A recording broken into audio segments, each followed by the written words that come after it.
Good morning 11th class. बेटा हम लोग पृष्ठ तनाव वाला चैप्टर कर रहे हैं और पृष्ठ तनाव में जितने टॉपिक्स मैं करा चुकी हूँ उससे नेक्स्ट टॉपिक है केशिकात्व। तो केशिकात्व क्या होता है? अगर हम एक केश नली लें, केश का मतलब क्या होता है? बाल जितनी बारीक नली लें और वो नली कैसी हो? दोनों सिरों पर खुली हो और उसको हम जल में सीधा खड़ा कर दें तो क्या होता है? जैसे सपोज ये एक बर्तन है और इसमें है जल, ठीक है, और इसमें एक केश नली खड़ी कर दी। एक्चुअल में केश नली बहुत बारीक होती है पर आपको शो करने के लिए मैंने इसे थोड़ा मोटा बनाया है। तो क्या होता है? जल केश नली में ऊपर चढ़ जाता है। इसी तरीके से अगर हम एक बर्तन लें और बर्तन में अब की बार मैं पारा ले लूं, दो एग्जाम्पल इसलिए क्योंकि जल वो द्रव है जो ठोस को भिगोता है, जिसके लिए स्पर्श कोण न्यून कोण होता है। पिछली वीडियो में मैं आपको स्पर्श कोण बता चुकी हूँ। और पारा वो द्रव है जो ठोस को नहीं भिगोता और जिसके लिए स्पर्श कोण क्या होता है? अधिक कोण। अब अगर हम इसमें एक केश नली को खड़ा कर दें तो क्या होगा? इसका ये जो द्रव है ये नीचे उतर आएगा केश नली में। ये क्योंकि जल है तो इसका जो पृष्ठ होगा वो इस टाइप से बनेगा और ये क्योंकि पारा है, पारे का पृष्ठ इस तरीके से बनेगा। ये पृष्ठ भी मैं आपको बता चुकी हूँ, अवतल और उत्तल पृष्ठ। तो जल में खड़ी केश नली में द्रव का ऊपर चढ़ना या द्रव का नीचे उतरना, ये क्या कहलाता है? ये कहलाता है केशिकात्व। इस घटना को हम बोलते हैं केशिकात्व। अगर 1 मार्क में ये पूछा जाए केशिकात्व क्या होता है, तो किसी केश नली में द्रव का ऊपर चढ़ना या नीचे उतरना, इस घटना को कहा जाता है केशिकात्व। नेक्स्ट टॉपिक है केशिकात्व का कारण। तो केशिकात्व की घटना क्यों होती है? तो अगर हम फिर से एक जल की बात करते हैं, जल है ये और इसमें हमने एक केश नली खड़ी कर दी। अब क्या होगा? यहाँ पर जो पृष्ठ होगा वो इस तरीके से होता है। ऊपर जो दाब है वो तो है P और नीचे जो दाब है वो कितना है? P माइनस P, क्योंकि मैंने आपको बताया हुआ है कि अवतल पृष्ठ पर दाब उत्तल पृष्ठ की अपेक्षा अधिक होता है। तो ये जो अंतर होता है P, ये पिछले डेरिवेशन में हमने किया था, ये कितना होता है? 2T/R। मतलब ऊपर दाब ज़्यादा है, नीचे दाब कम है। तो इस दाब को, और दाब होना कैसे चाहिए? जब द्रव किसी एक ही तल पर होता है, जल पृष्ठ के नीचे होता है, तो वहाँ पर जो दाब है वो समान होना चाहिए। तो दाब समान नहीं है, दाब का अंतर है। इस दाबांतर को पूरा करने के लिए क्या होगा? यहाँ से जल ऊपर केश नली में ऊपर चढ़ने लग जाएगा और जब दोनों साइड के दाब समान हो जाएंगे तो वहां जाकर द्रव रुक जाता है। तो ये केशिकात्व का कारण है। मतलब जो दाबांतर हुआ होता है उस दाबांतर को बैलेंस करने के लिए केश नली में द्रव या तो ऊपर चढ़ता है या नीचे उतरता है और जब दाब इक्वल हो जाता है दोनों साइड्स में तब द्रव का चढ़ना या उतरना रुक जाता है। तो ये है केशिकात्व का कारण। अब नेक्स्ट टॉपिक है केश नली। इसके मैं कुछ आपको एग्जाम्पल्स भी बता दूं केशिकात्व के। जैसे बिल्कुल सिंपल अगर हम एग्जाम्पल की बात करें, एक तौलिया अगर हम लें, पानी से भरी हुई बाल्टी हो, तौलिए के एक सिरे को हम बाल्टी में डिप करें तो हमने तो सिर्फ एक सिरा डिप करा पर धीरे धीरे पूरा तौलिया गीला हो जाता है। ऐसा क्यों? क्योंकि तौलिए में कई केश नलियां बनी होती हैं तो उन केश नलियों से पानी ऊपर चढ़ जाता है और तौलिया गीला हो जाता है। इसी तरीके से जैसे पेड़ पौधे हैं तो पेड़ पौधों की रूट्स में, जड़ों में हम पानी डालते हैं, उनके जो तने होते हैं, टहनियाँ होती हैं, उनमें कई केश नलियाँ बनी होती हैं। उन केश नलियों से पानी ऊपर चढ़ जाता है और पेड़ पौधों के पत्तियों तक, तनों तक, सब जगह वो पहुंच जाता है। एक और इसमें क्वेश्चन आ जाता है 1 मार्क में कई बार कि जो किसान होते हैं वो बारिश के दिनों में अपनी खेतों को जोत क्यों देते हैं? तो इसका रीज़न भी केशिकातु है, क्योंकि जो खेत होते हैं उनमें कई केश नलियाँ बनी होती हैं। अब अगर वो केश नलियाँ एज इट इज़ बनी रहेंगी तो जो पानी, बारिश का पानी ज़मीन में जाएगा, केश नलियाँ बनी होने से वो पानी सारा क्या होगा, वाष्प बन के उड़ जाएगा। तो जो वाटर लेवल, जो अर्थ का ग्राउंड लेवल जो है वो मेंटेन नहीं हो पाता। तो वो क्या करते हैं, खेत को जोत देते हैं, जिससे जो केश नलियाँ होती हैं वो टूट जाती हैं और पानी बाहर नहीं आ पाता, वाष्प बन के नहीं उड़ पाता। अब नेक्स्ट इसका डेरिवेशन है, केश नली में द्रव के उन्नयन के सूत्र का निगमन। उन्नयन का मतलब होता है ऊपर चढ़ना। जो केश नली में द्रव ऊपर चढ़ता है उसके सूत्र का निगमन, और ये मोस्ट इम्पॉर्टेंट टॉपिक है। ये एग्जाम में कई बार पूछा जाता है और 4 मार्क्स में पूछा जाता है। तो सबसे पहले मैं इसका डायग्राम एक्सप्लेन करती हूँ। ये एक बर्तन है, इस बर्तन में एक केश नली खड़ी की हुई है। केश नली जो है ये R त्रिज्या की केश नली खड़ी हुई है, और ये जब पानी, क्योंकि ऊपर चढ़ जाएगा, हम पानी की बात कर रहे हैं, तो ये इस तरीके से ये पानी का पृष्ठ बन जाएगा। यहाँ तक की जो मैंने ऊंचाई है, जो प्लेन है, उसको लिया है h, कि h ऊंचाई तक वो ऊपर चढ़ गया। और ये जो थीटा है ये है स्पर्श कोण। अब क्या होगा कि तनाव के कारण इस केश नली पर, क्योंकि स्पर्श कोण थीटा है, तो क्या होगा कि द्रव, इसकी जो प्रत्येक एकांक लंबाई है, द्रव के पृष्ठ तनाव के कारण इस पर एक बल लगता है। किसकी प्रत्येक एकांक लंबाई? ये जो इसकी प्रत्येक एकांक लंबाई, ये जो जल ऊपर चढ़ा है इसकी प्रत्येक एकांक लंबाई पर इस द्रव के पृष्ठ तनाव के कारण एक बल लगता है। तो यहाँ पर जो है बल T इस तरफ लग रहा है। इसी तरीके से यहाँ भी स्पर्श कोण है, ये केश नली की दीवार है, यहाँ पर भी एक पृष्ठ तनाव T लग रहा है। अब आपको पता है न्यूटन की जो गति का तीसरा नियम है, उससे हर क्रिया की एक प्रतिक्रिया होती है। तो क्योंकि ये बल अंदर की तरफ लग रहा है तो इतना ही बल बाहर की तरफ भी लगेगा, प्रतिक्रिया बल। यहाँ बल लग रहा है तो इतना ही प्रतिक्रिया बल बाहर की तरफ भी लगेगा। ये कोण थीटा है तो ये भी थीटा होगा, ये थीटा है तो ये भी थीटा होगा। तो हम क्या करेंगे, इस T के घटक कर लेंगे। मैंने आपको सदिश विश्लेषण वाले चैप्टर में भी बताया है कि जब सदिशों का वियोजन करते हैं, जिधर थीटा कोण होता है वो घटक होता है T cos थीटा, और दूसरा घटक T sin थीटा। इसी तरीके से यहाँ पर जिधर T का घटक T cos थीटा और दूसरा T sin थीटा वाला घटक होगा।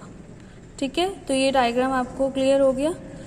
अब अगर हम बात करते हैं T cos थीटा वाले घटक पे, ये जो T बल है, पृष्ठ तनाव जो बल लग रहा है, ये कौन सा है? प्रति एकांक लंबाई पे लगने वाला बल।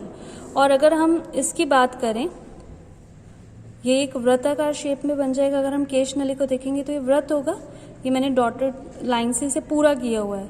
तो वृत्त की जो लंबाई होती है, प्रति एकांक लंबाई, वो इट मीन्स क्या हो गया, अगर मैं इसकी बात करूं तो ये क्या होता है, ये होती है परिधि। और वृत्त की परिधि कितनी होती है? 2 पाई इंटू त्रिज्या। और क्योंकि हमने ये R त्रिज्या की केश नली ली तो 2 पाई R। तो जो T cos थीटा वाला घटक है, आप इस तरीके से देख सकते हैं कि T cos थीटा वाला घटक ऐसे ऊपर की तरफ आ रहा है। ये सारे घटक ऊपर की तरफ, यहाँ पर भी अगर हम बात करें ऊपर की तरफ, यहाँ मैंने इसको और क्लियर किया हुआ है। ये तो है वृत्त की परिधि। T cos थीटा वाला घटक हर जगह ऊपर की तरफ, और T sin थीटा वाला घटक यहाँ देखिए, यहाँ इधर, यहाँ इधर। इसी तरीके से अगर हम यहाँ की बात करें, इधर इधर, ये इसके लिए मैंने डायग्राम अलग से बना दिया, cos थीटा वाले घटक के लिए अलग और T sin थीटा वाले घटक के लिए अलग। तो T sin थीटा वाला घटक आप देख रहे हैं कि सब एक दूसरे को कैंसिल आउट कर देंगे। इसको ये कैंसिल आउट करेगा, इसको ये कैंसिल आउट करेगा, इसको ये सब घटक एक दूसरे को कैंसिल आउट कर देंगे। सिर्फ रह क्या जाएगा, 2 पाई R T cos थीटा वाला घटक रह जाएगा।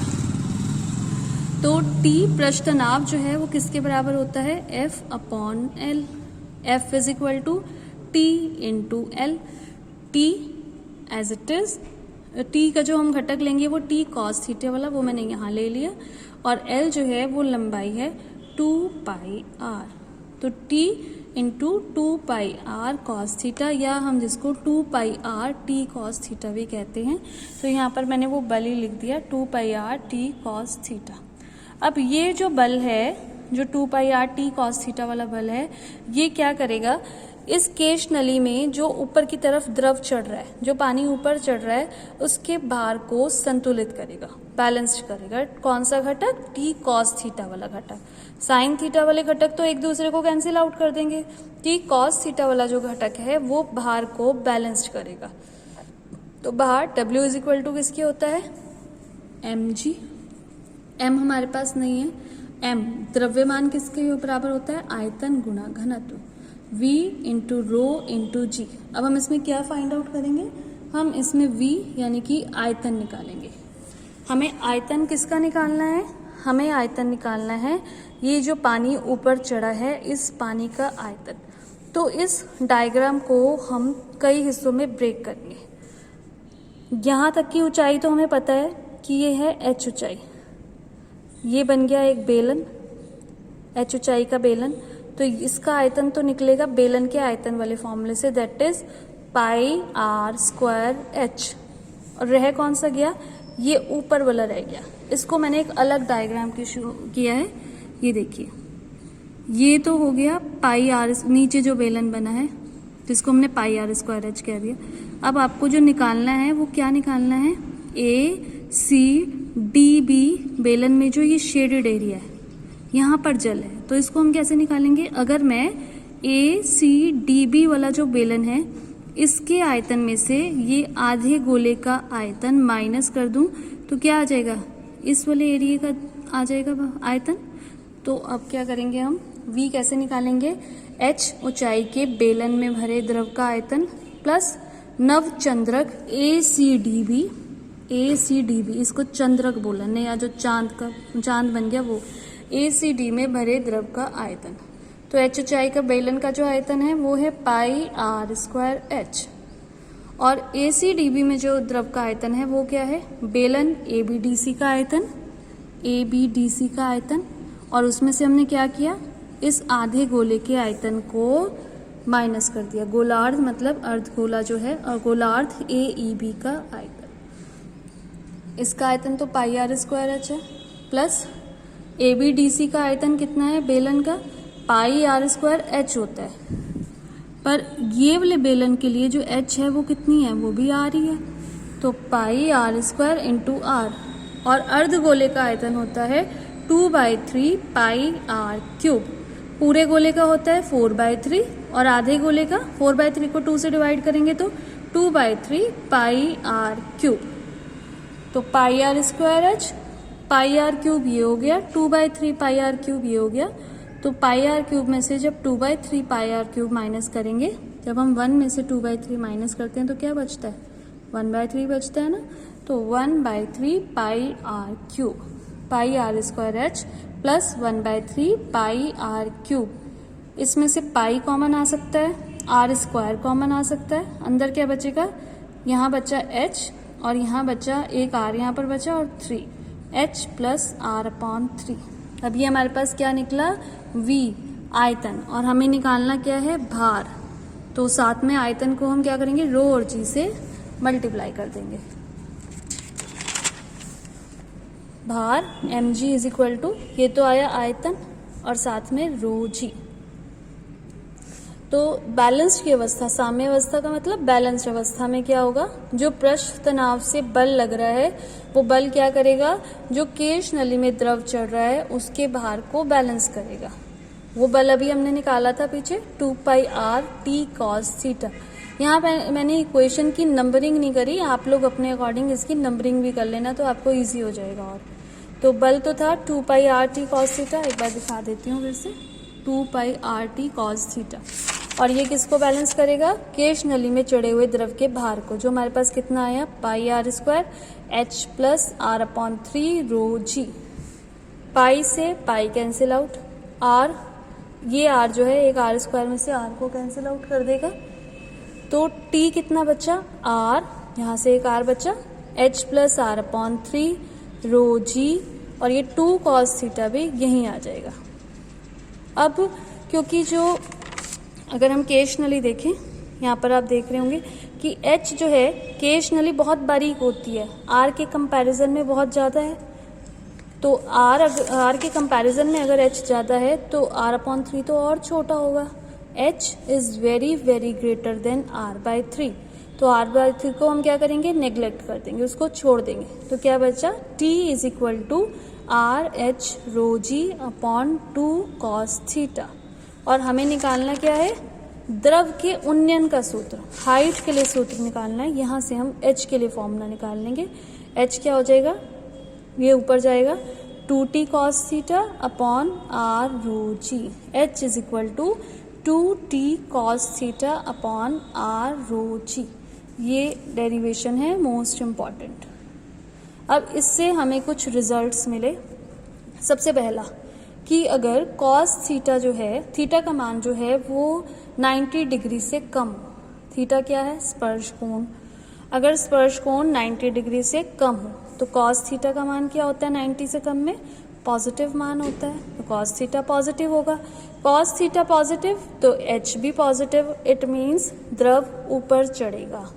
न्यून कोण कब होता है, उन द्रवों के लिए जो ठोस को भिगोते हैं। तो अगर हम किसी बर्तन में ऐसे द्रव लेंगे जो ठोस को भिगोते हैं, उसमें केश नली रखेंगे तो केश नली में द्रव क्या होगा, ऊपर चढ़ेगा। अब अगर theta is greater than 90 degree, मतलब थीटा का मान अधिक कोण हो, तो cos थीटा कितना होगा, नेगेटिव होगा। तो cos थीटा नेगेटिव तो H भी नेगेटिव। इट मीन्स जो जल है वो क्या होगा, नीचे उतरेगा। तो थीटा ग्रेटर देन 90 डिग्री कब होता है, अधिक कोण कब होता है, स्पर्श कोण उन द्रवों के लिए जो ठोस को नहीं भिगोते, जैसे कि पारा। तो उसमें क्या होता है, केश नली में द्रव नीचे उतरता है।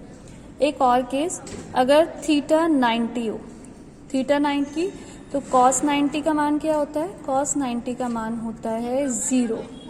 तो ये हो गया 0। H का मान क्या हो गया, 0। cos 90 मैंने आपको बताया था स्पर्श कोण किसके लिए होता है, चांदी और शुद्ध जल के लिए। तो ये मैंने आपको बताया था कि अगर हम चांदी के बर्तन में जल लें तो ना तो वो ऊपर चढ़ेगा और ना नीचे उतरेगा। तो उसमें H क्या हो जाएगा, 0। अतः द्रव ना ऊपर चढ़ेगा ना नीचे उतरेगा। और इस डायग्राम से एक और चीज़ पता चली कि H और R जो हैं एक दूसरे के व्युत्क्रमानुपाती हैं। इट मीन्स त्रिज्या जितनी कम होगी ऊंचाई उतनी ही ज़्यादा होगी। मतलब अगर केश नली जो है, ये एक हम बर्तन लें और एक बर्तन और लें। यहाँ पर तो हमने केश नली रखी थोड़ी सी मोटी, और इस बर्तन में केश नली मैंने रखी थोड़ी सी इससे पतली। तो यहाँ पर मैंने क्या कहा कि ऊंचाई और R एक दूसरे के व्युत्क्रमानुपाती हैं। तो यहाँ पर क्योंकि R ज़्यादा है तो ऊंचाई क्या होगी, कम।